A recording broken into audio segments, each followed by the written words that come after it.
ಗುರುಗಳ ಪಾದಾರವಿಂದಕ್ಕೆ ಪೊಡಮಾಡುತ್ತಾ, ಹಾಗೆ ನಮ್ಮ ಪ್ರೀತಿಯ ಶಿವಣ್ಣ ಮತ್ತು ಗೀತಕ್ಕೆ ಅವ್ರಿಗೆ ನಮಸ್ಕಾರ. ಚಿತ್ರದ ಮತ್ತು ಬಂದಿರುವ ಎಲ್ಲ ಮಾಧ್ಯಮ ಮಿತ್ರರೇ, ಬಂಧುಗಳೇ, ನಾನು ಏನೇನು ಹೇಳಬೇಕು ಅಂತಿದ್ನೋ ಅದನ್ನೆಲ್ಲ ವಿಜಯ್ ಪ್ರಕಾಶ್ ಸರ್ ಹೇಳಾಯಿತು. ಒಬ್ಬ ಚಿತ್ರ ಸಾಹಿತಿ ಸಿನಿಮಾ ನಿರ್ದೇಶಕ ಆದರೆ ನಿರ್ದೇಶನದ ಅದಕ್ಕಿಂತ ಒಂದು ಹೆಜ್ಜೆ ಮೇಲೆ ನನ್ನ ಹಾಡುಗಳು ಚೆನ್ನಾಗಿರಬೇಕು ಅಂತ ಚಿತ್ರ ಸಾಹಿತ್ಯದ ಬಗ್ಗೆ ಹೆಚ್ಚು ಗಮನ ಹರಿಸ್ತಾನೆ. ಅದಕ್ಕೆ ಉದಾಹರಣೆ ನಾನು ಇದ್ದೀನಿ, ವಿಮನ್ ಅವರವರಿದ್ದಾರೆ, ಭಾಳಷ್ಟು ಜನ ಇದ್ದಾರೆ. ಒಬ್ಬ ಬರಹಗಾರ, ಸಂಭಾಷಣೆ ಬರಹಗಾರ ಸಿನಿಮಾ ಡೈರೆಕ್ಟರ್ ಆಗಬೇಕು ಅಂತ ಹೊರಟಾಗ ನನ್ನ ಸಿನಿಮಾ ಡೈಲಾಗ್ ಹಿಂಗಿರಬೇಕು ಹಂಗಿರಬೇಕು ಅಂತ ಆ ಡೈಲಾಗ್ ಮೇಲೆ ಒಂದು ಎಕ್ಸ್ಟ್ರಾ ಎನರ್ಜಿ ಇರುತ್ತೆ. ಸೊ ಎಲ್ಲವೂ ಅವ್ರವ್ರ ಕ್ಷೇತ್ರದಲ್ಲಿ ಹೆಚ್ಚು ಎನರ್ಜಿ ಹಾಕುವಂಥದ್ದು. ನಾನು ಈ ಸಿನಿಮಾದಲ್ಲಿ ನೋಡಿದ್ದು ಆರಂಭದಿಂದ ಅರ್ಜುನ್ ನೋಡ್ತಾ ಇದ್ದೀನಿ, ಹಾಡು ಯಾವಾಗ ಮಾಡ್ತಾರಪ್ಪ ಅರ್ಜುನ್ ಅಂತ. ಹಾಡು ಬಗ್ಗೆ ಪ್ರಶ್ನೆನೇ ಇಲ್ಲ. ಸಿನಿಮಾ ಕತೆ ಆ ಶಾರ್ಟು ಸೀನು ಇದೇ ಡಿಸ್ಕಷನ್ನು. ಸುಮಾರು ಒಂದು ವರ್ಷ ಆಯಿತು ನಾನು ಇದ್ರ ಟ್ರಾವೆಲ್ ಇನ್ನೂ ದೊಡ್ಡದು ಅರ್ಜುನ್ದು ಟ್ರಾವೆಲ್ ನೋಡ್ತಾ ಅಣ್ಣ ಈ ಶಾರ್ಟು ಇದೇನು ಯಾವುದೋ ಒಂದು ಟ್ರೈಲರ್ ಮಾಡಿದ್ವಿ, ಈ ಶೂಟಿಂಗು ಇದು ಬರೀ ಅದೇ ಸರಿ, ಹಾಡು ಬಗ್ಗೆ ಏನು ಹೆಚ್ಚು ತಲೆ ಕೆಡಿಸ್ಕೊಂಡಿಲ್ಲ ಅಂತ. ಆಮೇಲೆಲ್ಲ ಸಿನಿಮಾ ಎಲ್ಲ ಆಯಿತು. ಈಗ ಹಾಡಿನ ವಿಷಯಕ್ಕೆ ಬಂದರೆ ಇದಾಗಲಿ ಇನ್ನೂ ಬೇರೆ ಇನ್ನೊಂದು ಹಾಡು ಇದೆ, ನಾನು ಬರೆದಿರೋ ಹಾಡೆ. ತುಂಬ ನಾನು ಕೇಳಿ ಯೂಶ್ವಲಿ ಯಾವ್ದಾದ್ರು ಒಂದು ಹಾಡು ಬರೆದು ಅದು ಹಾಡಾದ್ಮೇಲೆ ಹೆಚ್ಚು ಅದನ್ನು ನಾವು ಎಂಜಾಯ್ ಮಾಡೋಕ್ಕೆ ಹೋಗೋದಿಲ್ಲ.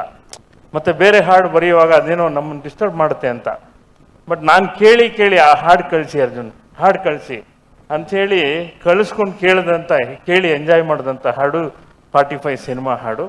ಹಾಗಾಗಿ ಸಿನಿಮಾದ ಮ್ಯೂಸಿಕ್ ಜೊತೆಗೆ ನಿರ್ದೇಶನದ ಜೊತೆಗೆ ಇಷ್ಟು ದೊಡ್ಡ ಜವಾಬ್ದಾರಿಯನ್ನು ಹೊತ್ತಿರುವಂಥ ಅರ್ಜುನ್ಗೆ ವಿಶೇಷವಾಗಿ ಒಳ್ಳೆಯದಾಗಲಿ, ತುಂಬ ದೊಡ್ಡ ಸಕ್ಸಸ್ ಆಗಲಿ. ನಮ್ಮ ನಿರ್ಮಾಪಕರು ಅಷ್ಟೇ ಭಾಳ ಆತ್ಮೀಯರು ನನಗೆ, ಅವ್ರಿಗೂ ಒಳ್ಳೆಯದಾಗಲಿ.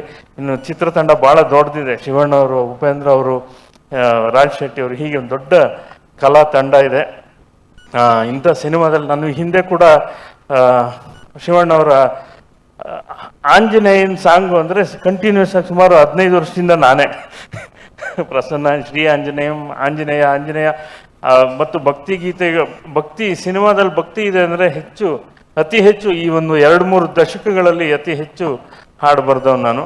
ಈ ಹಾಡು ವಿಶೇಷವಾಗಿ ಶಿವನನ್ನು ನೀವು ನೋಡಿದ್ರಿ, ಇದೊಂಥರ ಟ್ರಾನ್ಸ್ಗೆ ಕರ್ಕೊಂಡು ಹೋಗುತ್ತೆ. ನೀವು ಕೇಳ್ತಾ ನಿಮ್ಮನ್ನೊಂದು ಟ್ರಾನ್ಸ್ಗೆ ಕರ್ಕೊಂಡು ಹೋಗುವಂಥ ಹಾಡು. ಮತ್ತು ಇದಕ್ಕೆ ಕಂಚಿನ ಕಂಠ, ನೀವೇ ಹೇಳಿದಾಗೆ ಕನ್ನಡದ ಶುದ್ಧ ಕನ್ನಡದ ಕಂಠ ವಿಜಯ್ ಪ್ರಕಾಶ್ ಅವರ ಧ್ವನಿ ಅದಕ್ಕೆ ಬಿದ್ದರೆ ಇನ್ನಷ್ಟು ಮೆರುಗು. ಎಲ್ಲವೂ ಸರಿ. ಮತ್ತು ಕಲಾವಿದರು ಇಡೀ ಸಿನಿಮಾಗೆ ಒಂದು ದೊಡ್ಡ ಮೆರುಗು ಈ ಹಾಡು. ಒಳ್ಳೆಯದಾಗಲಿ, ಇಡೀ ಚಿತ್ರತಂಡಕ್ಕೆ ಒಳ್ಳೆಯದಾಗಲಿ ಅಂತ ಹಾರೈಸ್ತೀನಿ. ನಮಸ್ಕಾರ. Thank you sir. ಮತ್ತೊಮ್ಮೆ ವಿಜಯ್ ಪ್ರಕಾಶ್ ಅವರ ಆ ಕಂಚಿನ ಕಂಠಕ್ಕೆ ಹಾಗೂ ನಾಗೇಂದ್ರ ಪ್ರಸಾದ್ ಅವರ ಸುಂದರವಾದ ಆ ಸಾಲುಗಳಿಗೆ ಧನ್ಯವಾದಗಳನ್ನು ತಿಳಿಸ್ತಾ, ಈ ಮೂವರ ಮ್ಯಾಜಿಕ್ ಖಂಡಿತವಾಗ್ಲೂ ಕರ್ನಾಟಕದಾದ್ಯಂತ ಒಂದು ವೈರಲ್ ಹಾಡಾಗಿ ಇದನ್ನು ತೆರೆಕಾಣುತ್ತೆ, ಎಲ್ರಿಗೂ ಇಷ್ಟ ಆಗುತ್ತೆ, ಪ್ರಸಿದ್ಧಿಯನ್ನು ಪಡುತ್ತೆ ಅಂತ ನಾವು ಆಶಿಸ್ತೀವಿ. Thank you so much sir. ಇನ್ನೊಂದು ಸಣ್ಣ ಮಾತು,